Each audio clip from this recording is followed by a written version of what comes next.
Why aren't point-and-click games like The Longest Journey and Broken Sword recognized despite their distinct creativity and unique mechanics? That's a compelling question. Could it be that they're overshadowed by fast-paced, high-graphic games? Possibly, but I think it's more about not being exposed to them. Point-and-click games aren't just games, they're experiences. The intriguing puzzle solving, the deep narrative, everything about them is meticulously crafted. Don't forget the inventory system. It's another aspect that makes this genre unique, and I was quite intrigued by that. Absolutely. Let's dig deeper into these elements. This is going to be an interesting exploration.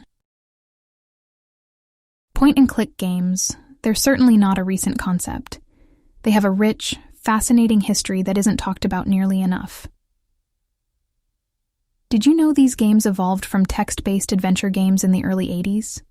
Really? I knew they were old, but didn't realize the lineage went that far back. Absolutely. These text-based games came to life with visuals in games like King's Quest by Sierra Online and The Secret of Monkey Island by LucasArts. Players could now interact with environments using a cursor, which was a real revolution at the time. Wow, a cursor doesn't seem revolutionary now, but I can understand why that was a big deal then. Exactly. From then on, the genre evolved rapidly with the advent of new technologies, different styles of gameplay emerged, and the narratives became even richer.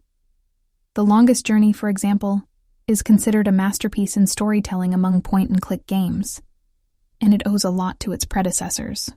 And where does the Broken Sword series figure in this timeline? The Broken Sword games debuted in the late 90s. They are widely hailed for their balanced puzzle complexity and their charming narrative style, which adds to depth of this genre's history. This journey back in time really shows how this genre has been woven with strands of innovation, creativity, and a passion for storytelling. I can't wait to learn more. Diving into the mechanics, point-and-click games are designed around two key principles: puzzles and inventory. Puzzles, as in riddles or problems to solve within the game? Yes, exactly. These puzzles are not just obstacles. They have a purpose. They form the crux of player engagement, pushing the narrative with each solution. The satisfaction we experience when solving a tough puzzle is a big part of what makes these games so compelling. That does seem engaging. But I feel crafting these puzzles with the right balance of challenge and achievability must be hard, right? Definitely, Nora. Game developers need to strike a delicate balance. The puzzle should not be so easy that it doesn't challenge the player, but also not so complex that it frustrates them. Moreover, they should integrate naturally with the game's narrative, subtlety prompting players to think and experiment. Interesting. And what about the inventory system? Inventory systems in point-and-click games are best described as a player's toolkit. Detailed objects around the game world can be collected to be used later in solving puzzles. How and when to use these items forms another layer of strategic gameplay. It all ties back to the interactive storytelling essence of the genre. So it's not about brawn or fast reflexes. It's more about brains and logic. Exactly, Nora. And that's the unique charm of point-and-click games. They challenge our intellect and creativity, rather than our speed or prowess. They foster an immersive experience that tugs at our curiosity, driving us to explore and experiment while providing a rich narrative. The narrative design in point-and-click games is remarkably detailed and nuanced. Is that why the storytelling feels immersive in most point-and-click games? Absolutely, Nora. Developers use ingenious gameplay to enhance the story and make it deeply immersive. As a player, you're not just an observer, you evolve into an active participant in the ongoing narrative. That must be so fulfilling. How do they do it? A well-crafted narrative requires a solid understanding of the genre's limitations and possibilities. Developers construct scripts, which are then built layer by layer into a game. Every character, dialogue, and environment detail adds up to create a powerful narrative. I imagine the visuals play a significant role in driving the storyline, right? Indeed, it does. A game's graphics determine its visual identity, giving life to the developer's vision. Point-and-click games are known for their artistic, even hand-drawn-like graphics, further enhancing the player's immersion into the narrative.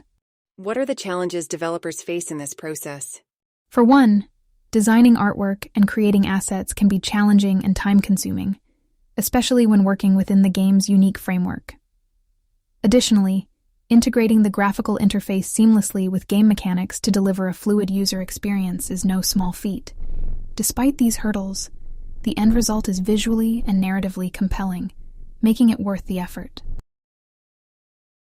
So, let's venture into the realm of psychology, Norah. One of the overlooked aspects of point-and-click games is the cognitive benefits they offer. Cognitive benefits? That's intriguing. Could you elaborate more on that, Olivia? Sure, Norah. While having fun with these games, players are also doing something quite complex. They are solving puzzles. This kind of engaging problem-solving can boost critical and analytical thinking abilities. The inventory systems in these games demand players to keep track of numerous objects, fostering enhanced concentration and memory. Amazing. So this genre actually plays a crucial role in brain development in a way that's entertaining and challenging. What about the satisfaction derived from solving these puzzles? How does that factor in? Oh, absolutely, Norah. The satisfaction of solving challenging puzzles itself is a powerful motivator. These games can make us feel smart and accomplished, thereby boosting our self-esteem and overall mood. And Olivia, these games are heavy on narrative, right? Does this add to their psychological impact?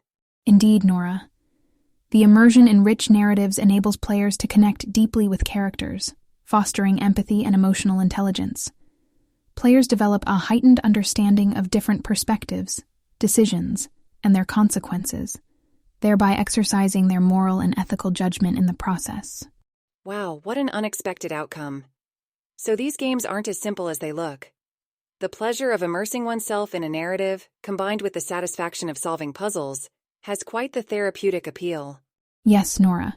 These games are like a stress buster. They transport us to different worlds, allowing us to escape from our day-to-day worries momentarily. They offer unique enjoyment and relaxation.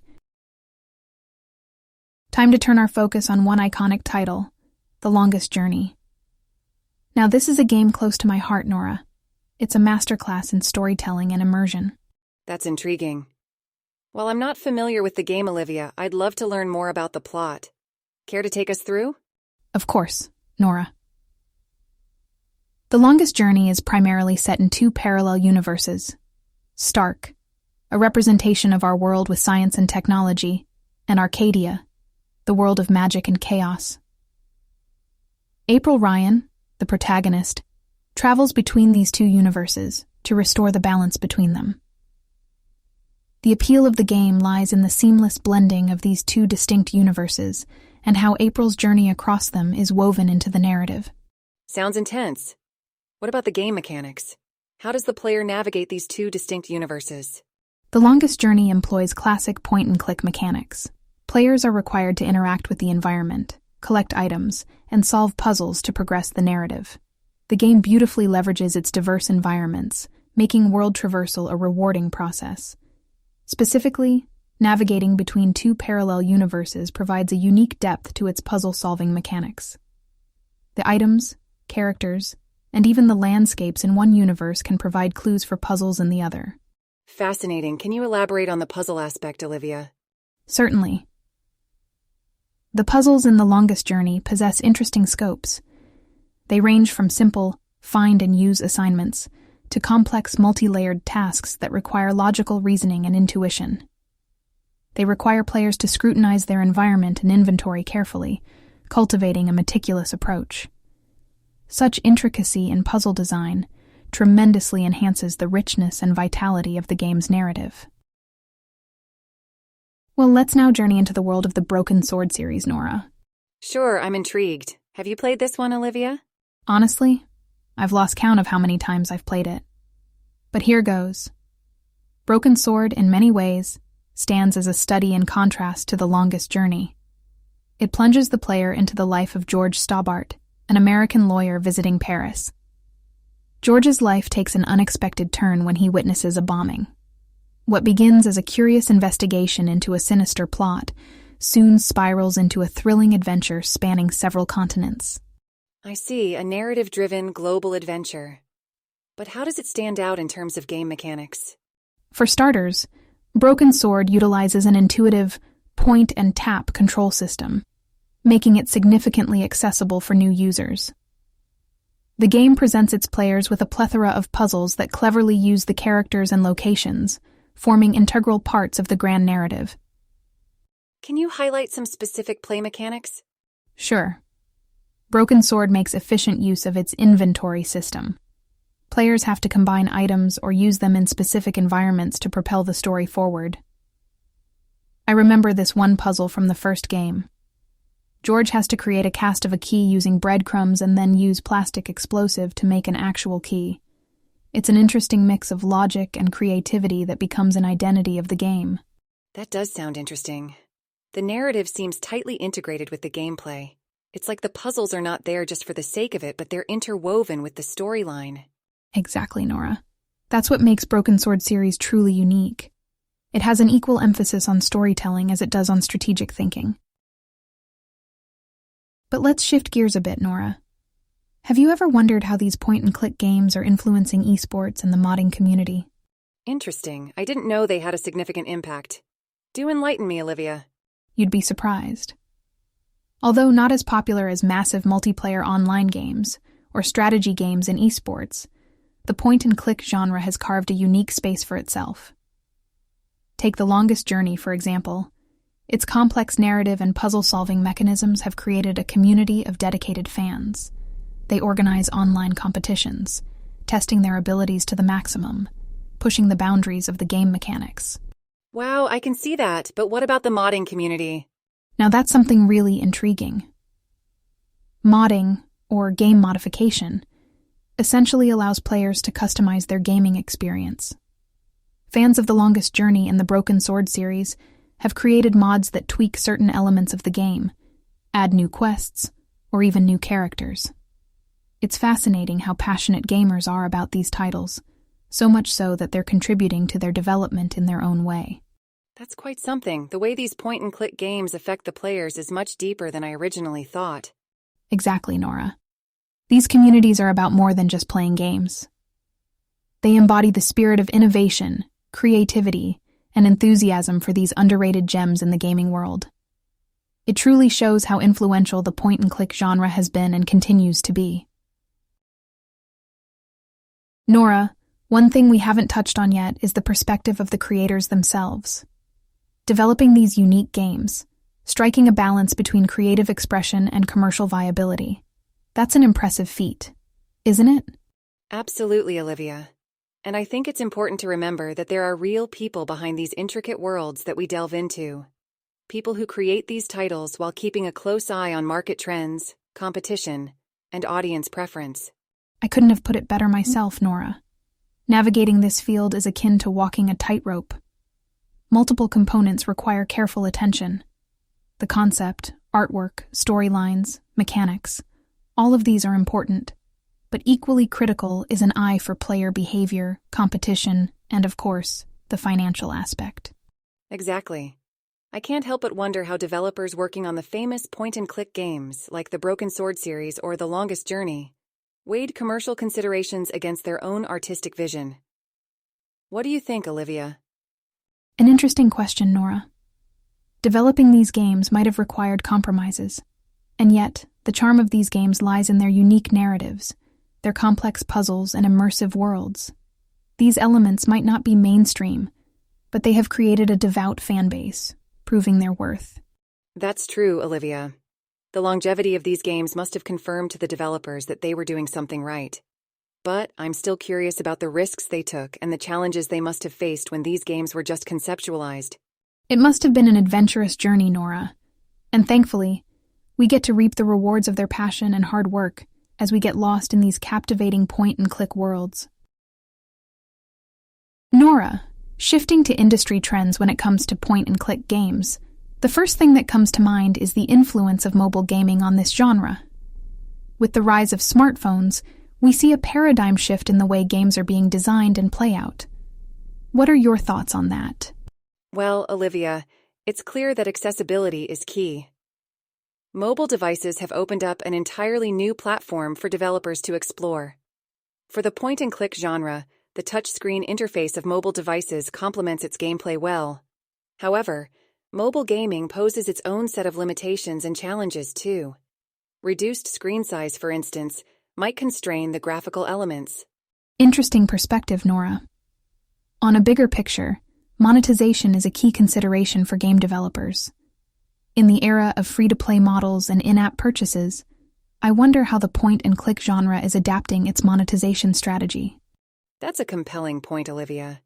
Interestingly, I've noticed that many point-and-click games lean toward a more traditional model, a full game for a single price. This model could potentially lend more longevity to a title, especially if it's built around a rich and deep narrative. But of course, it's vital that these games deliver on content and quality for players to justify buying the entire game. Same here, Norah. The one-time payment model tends to give credibility to the amount of work put in by game developers. Moving on, I've observed a certain trend in the reviews and ratings of these games. Despite being a niche, they generally have high ratings, possibly hinting at an enthusiastic and loyal user base. What does that imply for future prospects? Certainly, high ratings are an endorsement of the quality of these games. Combined with enthusiastic community support, these aspects could propel the point-and-click genre's prospects forward. It might inspire developers to be more adventurous, to push boundaries and innovate, keeping the genre alive and evolving. But remember, this is just a speculation. So, Norah, ready to learn few game terminologies and some strategy tips? Absolutely, Olivia. I think our listeners would appreciate it. Let's dive in. Okay, first the term inventory. In point-and-click games, the inventory is where you keep everything you've picked up during the game. These items can be a crucial part of the puzzles. Right, like using a picked-up key to open a locked door, for instance. That's right. Another common tool is the cursor, which is used to interact with the objects. It's your main way to communicate with the game world. Remember, if the cursor changes when you hover over an object, it means you can interact with it. What about the puzzle-solving aspects, Olivia? Any strategy tips for our novice gamers? Good point, Norah. One of the most important tips I can give is to be observant. Pay attention to the details in the game world. Try different combination of inventory items. Don't forget to revisit locations. Mindset is another thing. Remember, the solutions are logic-based, so never stop thinking outside the box. Well, that's pretty enlightening, Olivia. These tips and the understanding of game terminologies will definitely help us to enhance our gameplay experience. That's the idea, Norah. All right, it's time for one of my favorite segments, where we engage directly with our community. We have some intriguing listener questions lined up, don't we, Norah? Absolutely. Our first question comes from user GamerGuy90. He's asking about the longest journey. He wants to know why some puzzles seem extraordinarily complex. He seems a bit stuck, so, Olivia, any insights? Great question. Puzzles in point-and-click games are meant to be head-scratchers. Their complexity comes from the developers trying to challenge players and make the game engaging. The key is to persevere. Explore various combinations of items in your inventory, and pay attention to the on-screen cues. Every puzzle has a logical solution. I hope that helps, GamerGuy90. Moving on, we have Sassy Simmer who wants to know why such games don't go for high graphics like most mainstream games. Well, Sassy Simmer, the unique charm of point-and-click games lies in their simplicity. They focus more on crafting immersive narratives and strategic puzzles. High-end graphics aren't the defining aspect of these games. Instead, it's the storylines and the authentic feel of the world created with minimalistic design. The simplicity is part of the appeal, isn't it? Switching gears a bit, there's a theory on our gaming forum that Broken Sword is subtly influenced by Indiana Jones. What's your take on this, Olivia? Wow, that's an interesting theory, and not entirely impossible. The Broken Sword series certainly indulges in the adventurous, globe-trotting plotlines similar to Indiana Jones. The comic book-style art in the game also aligns well with the Indiana Jones aesthetic. However, any direct influence isn't confirmed by the developers. Well, that should fuel further debates in the gaming community. It's amazing how deep and engaged our community is with these games. This segment is dedicated to the unsung heroes of this genre, the women game developers. Despite many challenges, they've managed to carve a niche within the industry and contribute to its evolution in their unique ways. A prime example is Jane Jensen. known for her contribution to the renowned point-and-click series Gabriel Knight. Her narrative depth and compelling storytelling set a high bar within the industry. Exactly. Norah, Gabriel Knight, focused on cunning puzzles, but also masterfully weaved in a deep lore. Jensen's ability to create a complex narrative within the constraints of interactive gaming is just unmatched. Plus, women developers bring a different perspective to their projects, showing that diversity isn't just a checkbox. It's vital for innovation. Like in Siberia, developed by Microids under the creative direction of artist and developer Benoit Sokal. It featured Kate Walker, a New York lawyer, navigating both the game's puzzles and her personal growth.